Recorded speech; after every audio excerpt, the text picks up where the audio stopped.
Hola, mis queridísimos alumnos, ¿cómo están? Espero que todos se encuentren muy bien, muy felices, muy contentos. Yo estoy bastante emocionada por la clase del día de hoy. Estoy muy alegre de que ustedes estén otro día más conmigo. Nuestra clase del día de hoy, como pueden darse cuenta, discúlpenme chicos, el cambio de clima está terrible. Es de filosofía y vamos a recordarles que tienen tareas y que estas tareas están colocadas en la plataforma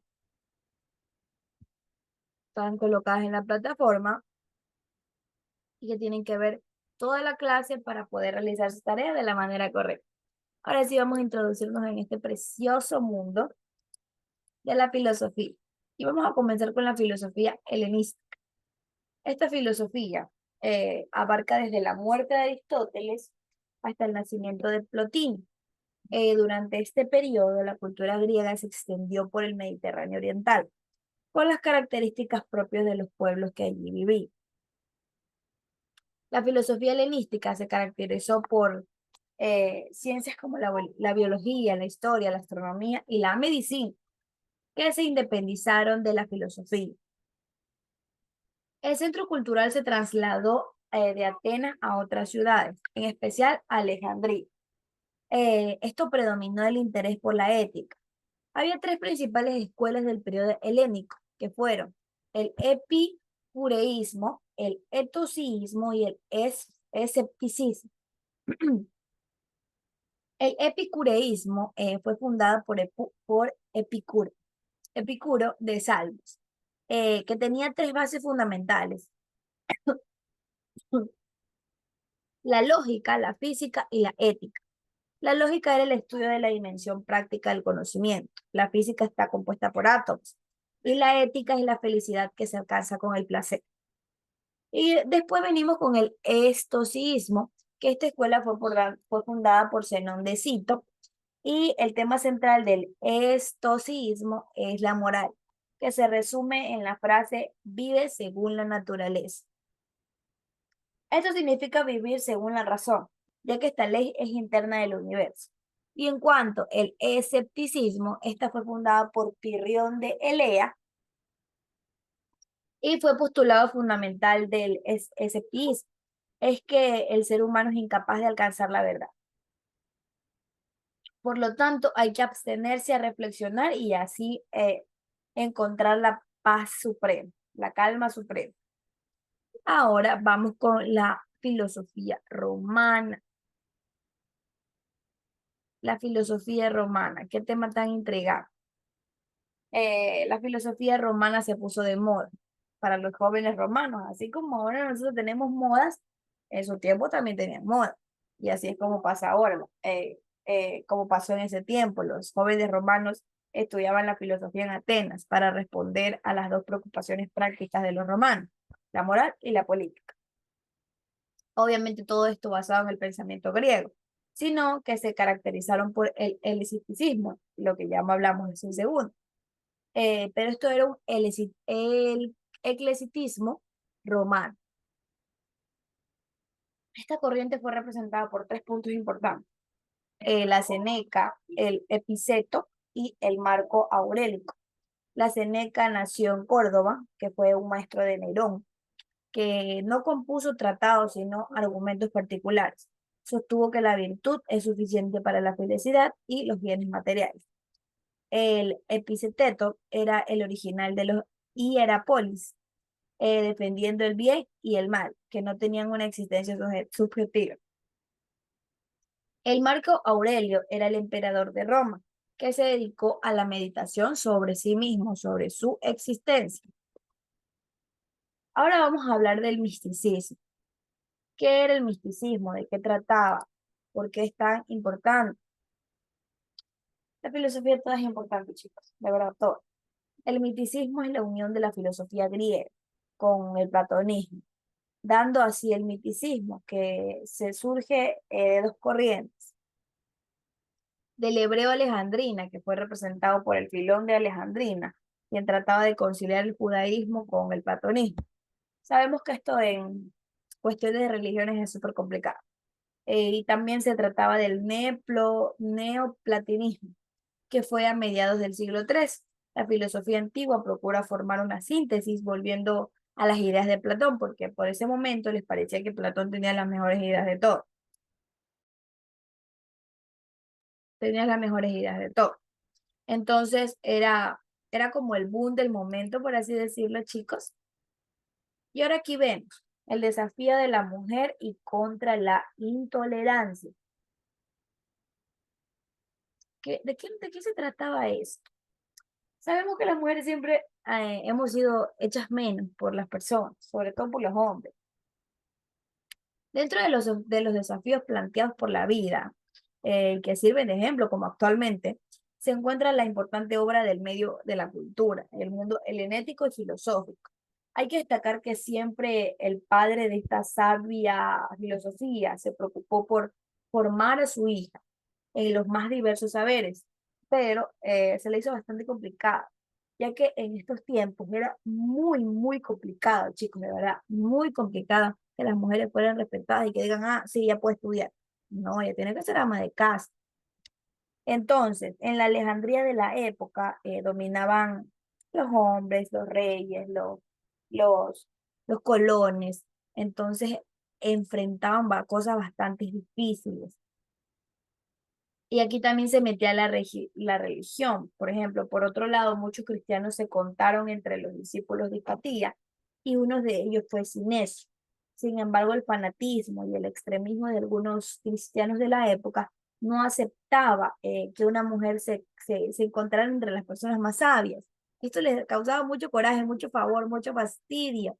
No les parecía para nada. Era, era muy complicada. La Alejandría estaba en contra de muchas cosas. Y el cristianismo era muy, muy poderoso, chicos, de verdad. Les digo que era muy poderoso. Ahora vamos con la filosofía medieval. Si por un lado el misticismo oriental y el escepticismo influyeron por el desarrollo del sintecreísmo, el resultado de este periodo influyó notablemente en los intentos de comprensión racional y también de la transmisión del cristianismo, que trató de refutar la filosofía griega con la filosofía clásica. Estos tenían dos periodos, el periodo de pratística y el periodo escolista. El periodo pratista se desarrolló en los inicios del siglo cristiano, y gracias a los padres de la iglesia, que se extiende desde el occidente hasta el año 536, con Isidoro de Sevilla, y en oriente hasta el año 749 con Juan Damanesco. Y en cambio la escolástica es propia de la filosofía desarrollada durante la Edad Media, que comienza en el siglo 9, 8 si no me equivoco, desarrollada hasta el siglo XVI. Durante este periodo hay que destacar que las corrientes áveras y las judías eran súper, súper importantes. Imponían demasiado. Antes ese era el problema, chicos, yo creo, que imponían demasiadas cosas. Vamos ahora a una nueva edad. Como podemos ver, vemos una línea del tiempo. ¿Y a qué nos referimos con una nueva edad? Eh, en la historia universal, la edad moderna comienza desde el siglo XV y perdura hasta el siglo XVIII, XVII. Como hecho inicial se coloca generalmente la caída de Constantinopla, que siempre vamos a escuchar hablar de Constantinopla, ya que este era el poder de los turcos.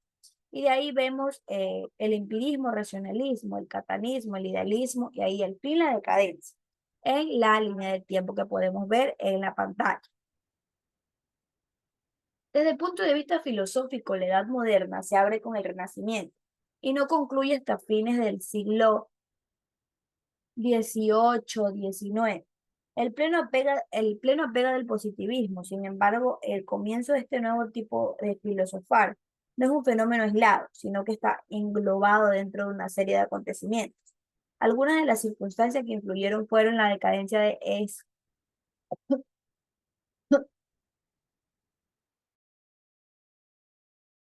disculpenme chicos, de verdad, me duele mucho la garganta.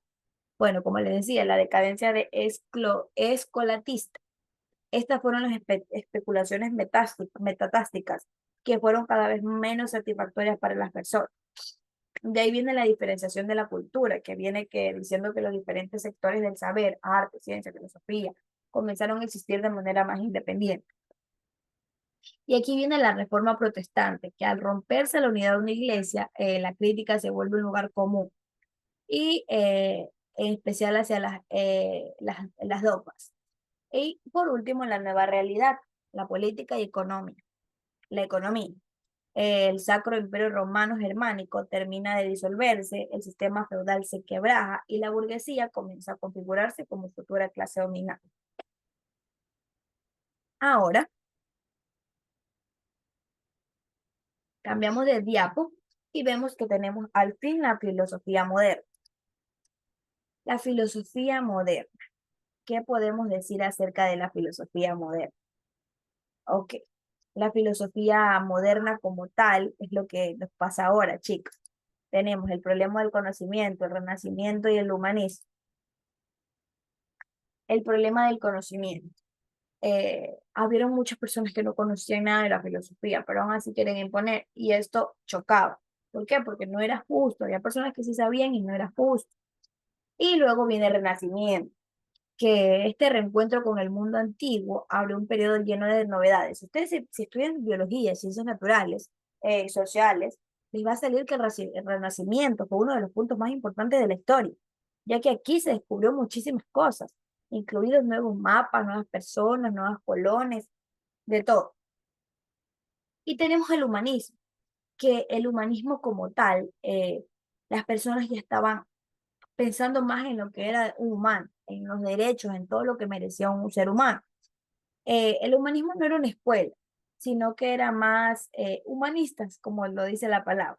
Se preocupa en la recuperación de las formas clásicas, en especial de la lengua griega y del libro de exámenes de ideas. Los humanistas desean comprender la realidad sin referenciar a dogmas religiosos, por lo que proponen la vuelta al conocimiento humano natural. Ahora, hablamos aquí también del problema del conocimiento, el renacionismo y el humanismo. Cambiamos de diapo y por último tenemos a la hermosa literatura. La literatura en ese tiempo era bella, chicos, era hermosa, de verdad, era preciosa, la literatura era hermosa. Pero eso es algo que va más allá de la filosofía. Pero creí que era muy importante decirles que la literatura de ellos era preciosa, unas letras divinas, unos pensamientos desde el corazón y del alma. Entonces, chicos, muchas gracias por prestarme atención. Espero que hagan todas sus tareas. Nos vemos en la próxima clase.